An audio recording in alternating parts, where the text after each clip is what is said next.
Bonjour tout le monde et bienvenue une fois de plus, c'est Chanson Mounoué Georges.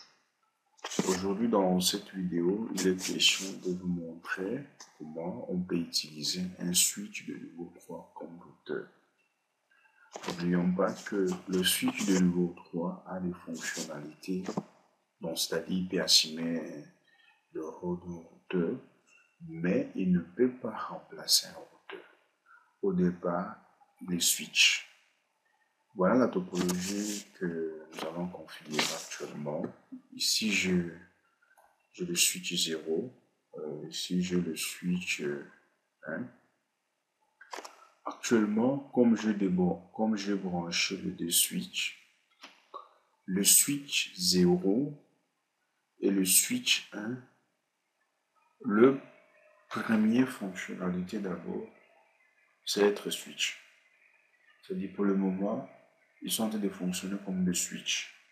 Maintenant, c'est à moi de les rendre maintenant, que cela devienne maintenant comme le routeur. C'est-à-dire, je vais faire en sorte que le switch 1 et le switch 0 ici, pardon, puissent voir le switch 1 comme étant un routeur.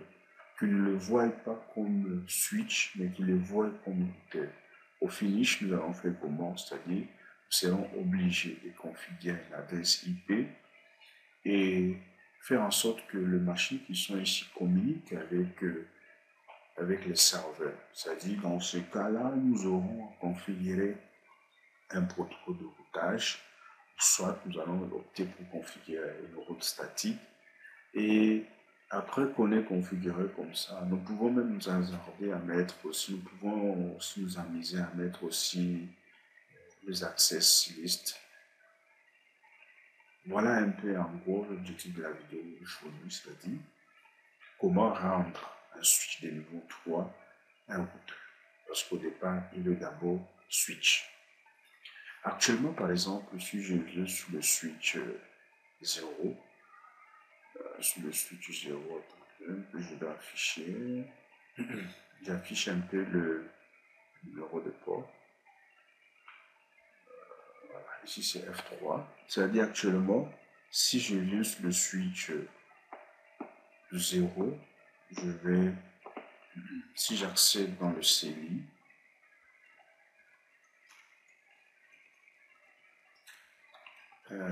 je vais, par exemple, dire comment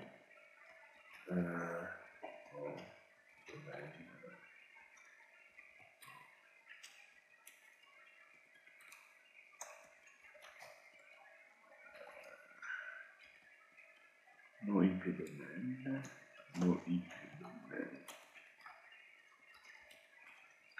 Ok, actuellement, si je viens maintenant sur l'interface face Ethernet 0.3, si je donne par exemple mettre l'adresse IP, je vais dire par exemple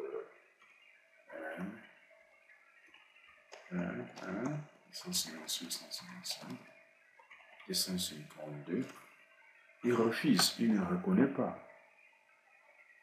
Il ne reconnaît pas la commande. Maintenant, c'est à nous de faire en sorte que le switch ici puisse devenir maintenant un routeur. Sans plus tarder, nous allons d'abord commencer par nous-mêmes. Nous allons dire hostname, switch 0. Maintenant, comment le rendre, comment faire en sorte que l'interface puisse accepter maintenant qu'on puisse adresser, qu'on puisse mettre une adresse IP. On le fait comment? On va taper l'interface face Ethernet 0.3. Nous allons dire non switch port. Non switch port.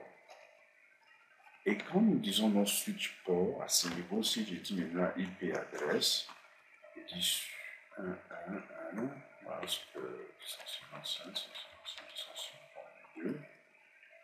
Là, ça marche sans problème. Je peux dire maintenant no shutdown. Donc, je viens maintenant aussi procéder sur le switch 1 de la même façon.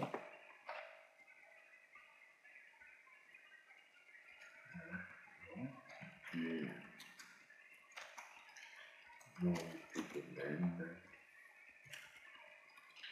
voilà, j'ai dit hostname, switch 1, Et je viens maintenant sur l'interface en question. Interface facette en 0, 2.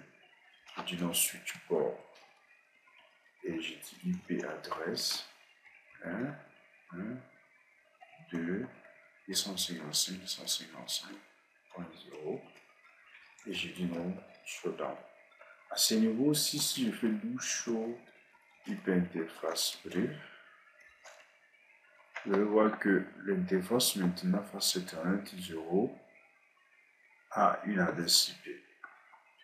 Pour le moment maintenant, le switch 0 ici voit maintenant le switch 1 comme un routeur et non pas comme le switch comme c'était par défaut. C'est-à-dire pour le moment maintenant, nous avons rendu notre switch est devenu maintenant un routeur. Bouche brief. Voilà, nous avons aussi l'adresse IP. Maintenant, nous voyons que derrière le switch ici, il y a du côté de notre switch, il y a encore l'interface F0 où est connecté un serveur. Donc nous serons obligés de configurer aussi l'adresse IP à ce niveau-ci. Pour les faire, nous allons procéder de la même façon. C'est-à-dire interface c'est en 0, 1. Je dis non switch port. Donc, le switch port IP adresse 10, 10, 2, 1, 255, 255, 0. Bon, le shutdown est très important. Ici, nous faisons show IP interface. Show IP interface brief. Voilà l'adresse IP que nous venons d'affecter ici. Et directement à ce niveau, si nous revenons sur notre serveur, si tout marche sans problème, on doit devoir faire un ping. Et nous allons faire ping 10, c'est combien? 2, 1. Et ça marche sans problème. C'est-à-dire actuellement, notre machine ici, notre serveur parvient à communiquer avec l'adresse IP qu'on a configurée sur l'interface face Ethernet 0.1. Je viens sur le switch 0, vu qu'il y a deux sous-réseaux, donc nous allons procéder de la même façon. Nous allons dire comment, ici, l'interface 1, 0 par exemple, face 0, 1, non switch port. Non switch port, qu'est-ce que je suis en train de faire? C'est non switch port. IP adresse 10, 10, 10.1, 255, 255.0. Shutdown. Interface maintenant. 0, 2, non switch port. IP adresse 10, 10, 3, 1, 255, 255.0. Show interface brief. On voit que maintenant nos trois interfaces, ils ont des adresses IP. Si tout ça marche bien, nous allons venir sur le PC 1 ici. Nous allons faire un ping vers ce dont on a défini comme parcelle 10, 10 combien? 10.1, ça marche sans problème. Aussi sur le PC 0, nous devons nous rassurer que tout marche sans problème. 0, 10, 10, 3.1. Maintenant, je vais, certes, Les deux ici sont connectés sur le même switch, sur le routeur, parce que là, nous avons maintenant activé les fonctionnalités du routeur. C'est-à-dire maintenant, notre switch de niveau 3 est vu comme un routeur, et non pas comme un switch. Maintenant, je vais tenter de faire un ping entre le 10.3 et le 10.10. Voir si ça va marcher. Ping sur 10.2.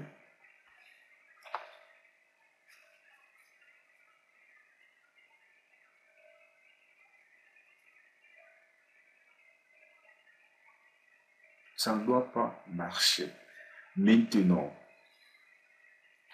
pour que cela puisse marcher, qu'est-ce que nous devons faire? Même si par exemple, nous essayons de vouloir contacter le serveur,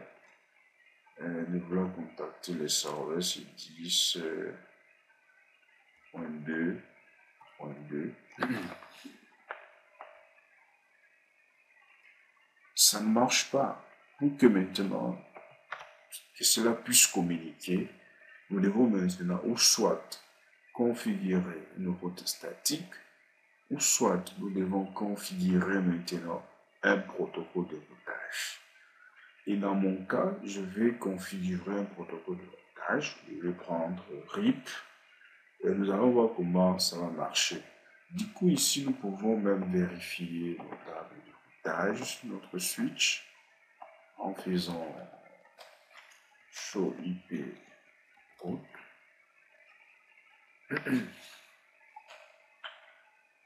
Show IP route. Maintenant, qu'est-ce que nous devons faire? Parce que au départ, il est switch. C'est à nous maintenant de configurer la table de routage. C'est à nous maintenant de pouvoir lui dire comment il doit communiquer. Pour commencer, je vais d'abord lui dire que IP route. Oui, c'est IP routing. IP routing, si je fais show IP route, voilà, là il nous affiche directement des routes qui sont connectées. N'oubliez pas que par défaut c'est un switch. Donc c'est à nous toujours de lui dire vraiment qu'il nous affiche les tables de routage. Maintenant ici il nous montre presque 3 routes qui sont directement connectées. Laissez la dire ce qui est directement connecté. Voilà. Je dois venir procéder de la même façon sur le switch 1 en lui disant ceci. IP routing. Directement, c'est niveau si je fais show IP route, il va m'afficher les routes. Maintenant, si je relance la commande dont je sais tout à l'heure, c'était sur quelle machine? Je pense que c'était sur cette machine. Vers le serveur. Voilà maintenant ce qui nous affiche. Donc, il ne voit pas l'entrée dans la table de routage. Il n'est pas envoyé. Maintenant, si j'essaye cette fois-ci, avec combien? Avec 10, 10, 10. Là, maintenant, il parvient à communiquer. Parce que maintenant, le réseau se trouve dans sa table de routage. Et pour atteindre maintenant la destination vers les serveurs ici le serveur qui est ici, c'est pourquoi je me disais, ou soit on opte pour un protocole de routage, ou soit on configure une route statique. Mais moi, je vais configurer un protocole de routage. Dans mon cas, ici, je vais configurer RIP, pour que vous puissiez voir avec lui. Il dit routeur RIP, je dis version, parce qu'il y a version 1, version 2. Version 1, version 2, moi je prends version 2, je dis d'accord, je dis 10.30, je dis 10, je remplace à la place de 3, là je dis 10. Et je dois aussi déclarer l'autre réseau, voilà. Et je finis. Je pars maintenant sur le switch 2, 1, si je peux le dire. Routeur RIP, je prends version 2. Network, je dis 1, 0, pardon, c'est 0. Et l'autre ici, c'est network, je dis 10, 0, 2, 0. Voilà. Si tout est bien configuré, si on a bien configuré, on peut faire show hyperroute. Et nous allons voir le réseau ici. Maintenant, le mal, c'est quoi? Actuellement, il a fait le résumé. Donc, je devais lui dire de ne plus faire le résumé. Route non autosommary. Non autosommary. Pour qu'il m'affiche réellement le sous-réseau différemment. Parce que pour lui, il a fait le résumé. Et cela n'est pas trop non autosommary. C'est pour dire que si je reviens, je fais un show hyperroute, il m'affiche normalement les deux routes. Je supprime le switch ici, le switch 0, c'est ça. Lui, le switch 0, il m'affiche le résumé comme il a pu le faire, mais il m'affiche le réseau distant. Dans mon cas ici, si je suis sur le switch 0, cela veut dire c'est le réseau de 10, 10.1, 2, 0 là. Maintenant, si je reviens sur la machine, directement, vous conviendrez avec moi que je peux maintenant je peux contacter maintenant le serveur. Le serveur c'est combien? Que je verrai bien. Voilà, le serveur c'est 10. Voilà. Donc, vous voyez que maintenant, ici, j'accède, je communique maintenant avec l'autre réseau qui est ici où est connecté les serveurs. Pour illustrer ça, on peut même configurer, on peut accéder en HTTP en web 0, 0, je pense que c'est ça, point 2.2, et nous y arrivons à accéder au serveur. Donc voilà un peu en bref ce que je devais vous montrer dans cette vidéo, comment rendre un switch de niveau 3, comment activer les fonctionnalités d'un routeur, tout en sachant qu'il ne remplace pas un routeur, il reste seulement un switch, mais il peut y arriver dans des cas où vous vous servez comme routeur. Je dis bye bye et merci pour ceux qui vont regarder cette vidéo. S'il y a des questions, n'hésitez pas, je vais répondre.